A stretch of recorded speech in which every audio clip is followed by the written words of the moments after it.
Bonjour à vous trois. Ça fait plaisir, c'est un beau casting, vous savez, on rentre de vacances, on se dit on n'a que des sourires et là tout de suite c'est agréable, tout de suite. Ça serait encore plus agréable si tout le monde savait ce qu'est le dog dancing. Est-ce que vous savez, bonjour et bienvenue Simon-Pierre.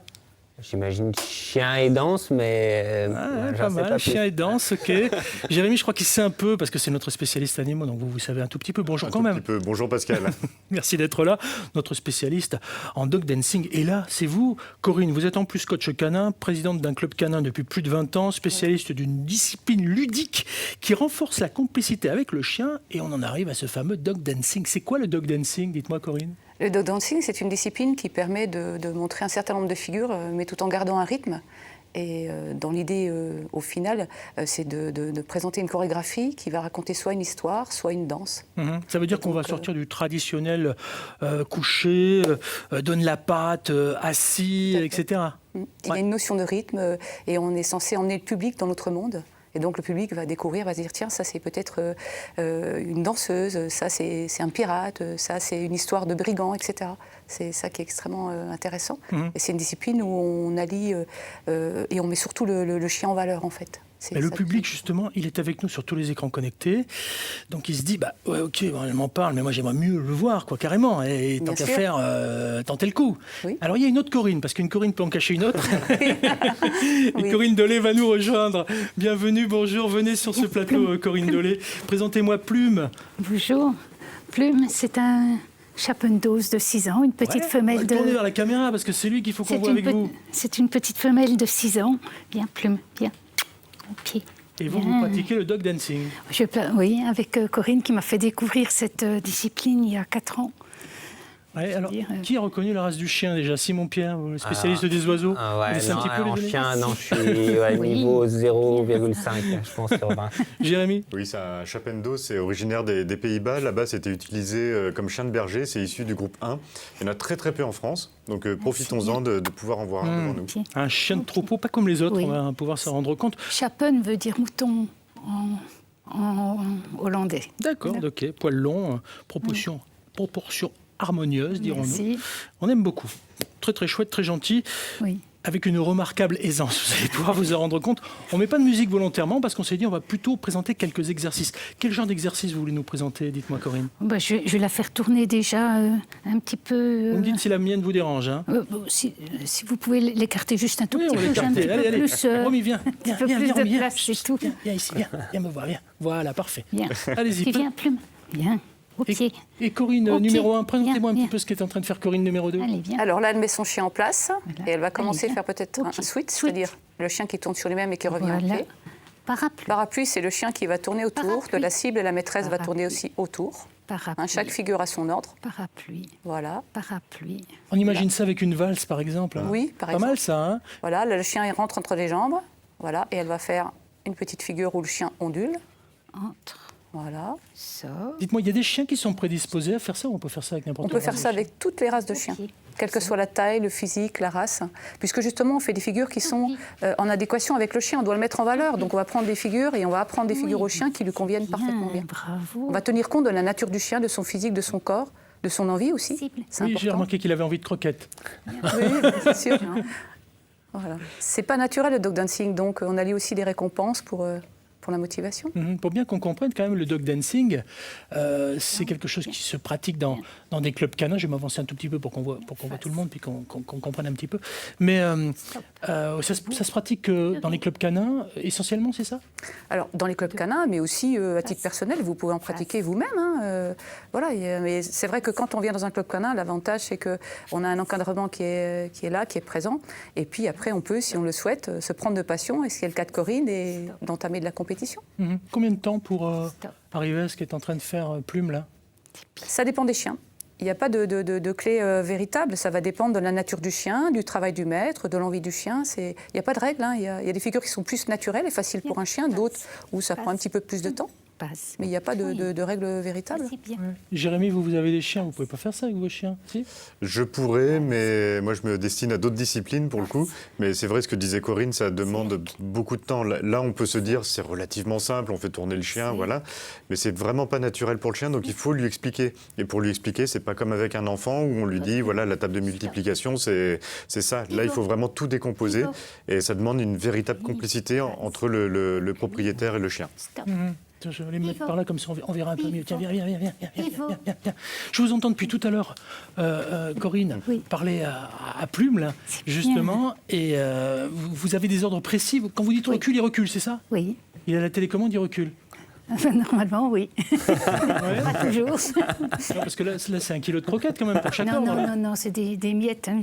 Elle est très gourmande, mais c'est des miettes et je ne travaille pas comme ça. Non. Là, c'est pour qu'elle soit. C'est un environnement qu'elle ne connaît pas, donc c'est qu'elle soit vraiment. Pour qu'elle soit sur moi. Mais autrement, non, on ne travaille pas comme ça. On les récompense à la fin de l'exercice. Ouais. La récompense, Corinne, c'est quoi? C'est une caresse? Oui. Ça va dépendre des chiens. Il y a des chiens qui sont gourmands, donc à la fin d'une succession d'exercices, on donnera des récompenses. D'autres sont joueurs, ça va être le jouet. D'autres, ça va être ce qu'on appelle la récompense sociale, les câlins. Ça va dépendre de ce que le chien il aime, en fait. Parce qu'on tient énormément compte de ce qu'aime le chien, en fait. Donc la récompense, elle doit être pour le chien le jackpot. Et le jackpot va dépendre de la nature du chien et de ce qu'il aime vraiment. Alors moi, je me suis laissé dire que Chapendoz, là, notre ami Plume, il était particulièrement doué en saut. Oui. Alors on attend tous le saut. C'est quoi donc ça? Alors oui, on va enlever la petite décoration qui est là, voilà. Qui sert pour les quelques exercices. Montrez-moi un petit peu tout ça. Bien, là. C'est une discipline quand même qui allie les compétences du chien et du maître. C'est important ça, Corinne, hein? Oui. Plume. C'est vraiment un duo là qu'on est en train de former. C'est même un partenariat, c'est même plus fort qu'un duo en fait. Saute. On l'appelle aussi l'obéissance rythmée, c'est pas pour rien. Là, on ne s'en rend pas forcément compte parce qu'il n'y a pas la musique, mais avec la musique, on arrive à des chorégraphies surprenantes. Hein. Ah oui, c'est très très beau. C'est tellement beau, et puis surtout sur une race de chien comme ça, parce que le poil il bouge, donc ça met une grâce, une évolution, c'est très joli. Le plus compliqué aussi, c'est de gérer l'environnement. Là, il y a ma chienne, il y a le plateau, c'est pas son univers classique, donc il faut gérer, il faut apprendre à gérer ça. Là, il y en a qui nous regardent, qui ont des animaux et qui se disent mais c'est pas possible, moi je pourrais jamais arriver à faire ça avec mon chien.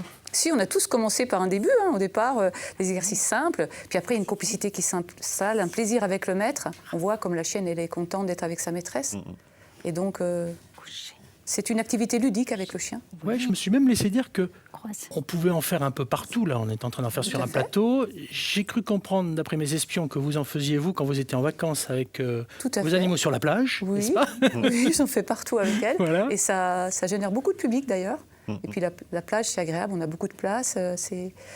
Ça doit être quelque chose qui doit être naturel chez les chiens, dans le sens où, si vous voulez, ils aiment. Que du jeu, ils aiment, c'est du jeu, voilà, ça doit être ludique. Donc, sur la plage, on s'amuse, on fait des petits sauts, des petits flips, des choses comme ça, et le chien, il adore.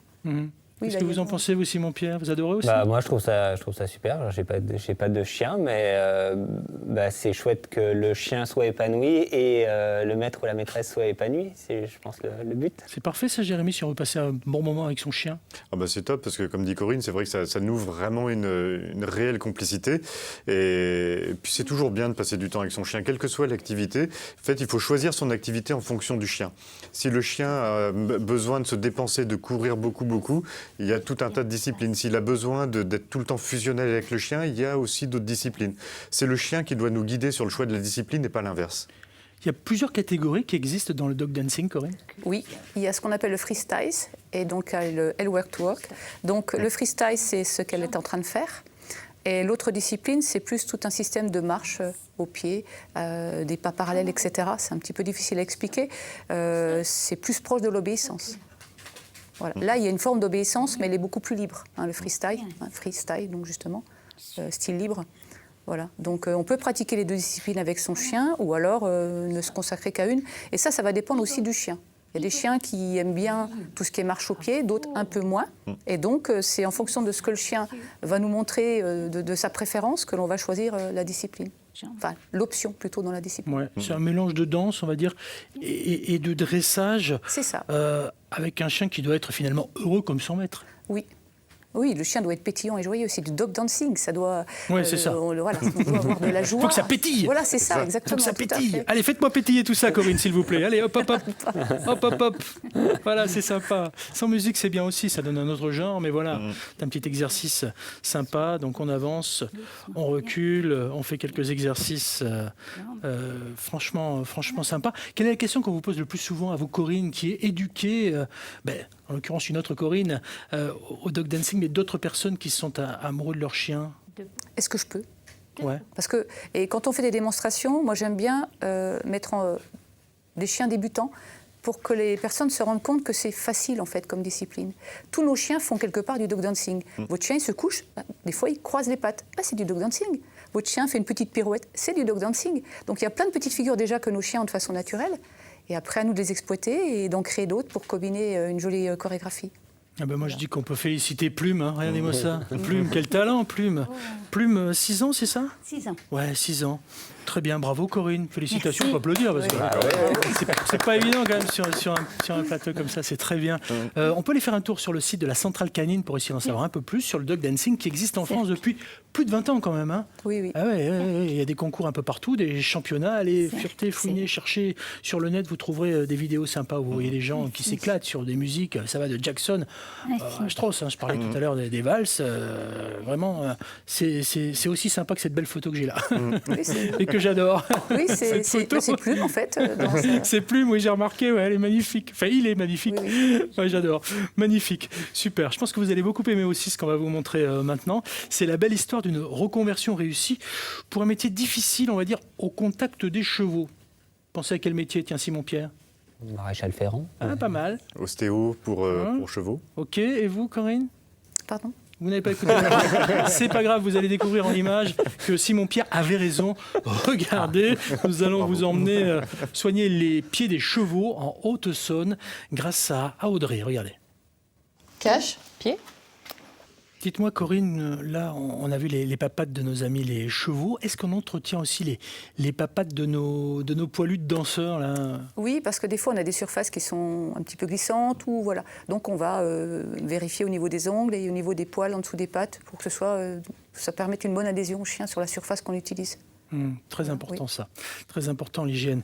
Bienvenue si vous nous rejoignez sur France.tv et sur France 3. Ici on parle des animaux avec nos experts et nos invités. Vous avez appris des choses sur le dog dancing, je vous conseille le replay. Vous allez maintenant en savoir beaucoup plus sur la vie de Jérémy qui a 3 picards à la maison, mais ça bon... Ça arrive un petit peu. Voilà. Mais surtout on va comprendre avec vous le livre des origines françaises. Le chien. Corinne, à propos du LOF et de votre boulot de coach canin que vous faites en tant que professionnel à travers la France entière, vous n'avez que des chiens, j'allais dire titrés LOF, qui ont une carte d'identité au livre des origines françaises, ou vous prenez tous les chiens, par exemple? Moi, je prends tous les chiens. J'aime tous les chiens, quelles que soient les races, les couleurs, les formes. J'aime tous les chiens. Ouais, alors, à quoi ça sert concrètement? Parce que ça a l'air très sérieux, mais pour les propriétaires de chiens, moi, je vais vous dire, elle est au LOF, elle est pas au LOF, je m'en fous, je l'aime, quoi, ma chienne. En fait, ça permet à la fois une traçabilité, mais aussi une transparence, puisque comme je le dis, des chiens qui sont LOF, donc il faut vraiment se renseigner avant d'acheter. Je vous vois hocher la tête, Corinne. Oui, c'est vrai. Moi, je peux parler sur le border. Quand on a des borders comme moi qui sont pure ligne anglaise, ils sont bien moins chers que certains borders non LOF. Ce qui n'est pas très, très logique, quelque part. Mais du coup, j'ai envie de vous dire, comment est-ce qu'on inscrit son chien au LOF si on ne l'a pas acheté LOF? Parce qu'il ne devient pas LOF comme ça, quoi. Non, en fait, tout se passe d'abord chez l'éleveur. Et les animaux, on a commencé en dog dansant. On va poursuivre en dog dansant, si vous êtes d'accord. On peut les dog danser tous ensemble, hein, pourquoi pas. Revenez, Corinne, s'il vous plaît, avec Plume. Il nous reste 45 secondes d'émission. Faites-nous quelques petits exercices sympathiques et super télévisuels. C'est quoi, ça? C'est l'exercice de quoi, ça, hein? Parapluie, Plume. Hein, Corinne, c'est quoi comme exercice, ça? Excusez-moi. Allez-y. J'essaye de la faire tourner autour du foulard. Faites-la tourner autour du foulard, allez-y, allez-y. Tant que vous ne nous la faites pas disparaître, tout va bien. Allez, saute, Plume. Saute. C'est pas tout à fait ça saute. Viens, Plume. Saute. Saute. Ah, c'est pas mal, hein, ouais. Non, mais il faut la récompenser. Et ça marche avec tout le monde, ça marche qu'avec vous? Oh, ça marche. Vous l'essayez. Vous essayez, allez. Tu essayes, Plume? Saute. Saute. Non, ça marche pas. Ça marche pas avec moi. Viens là, Peut-être là. Bon, mais ça sera une prochaine fois alors. Voilà. À bientôt.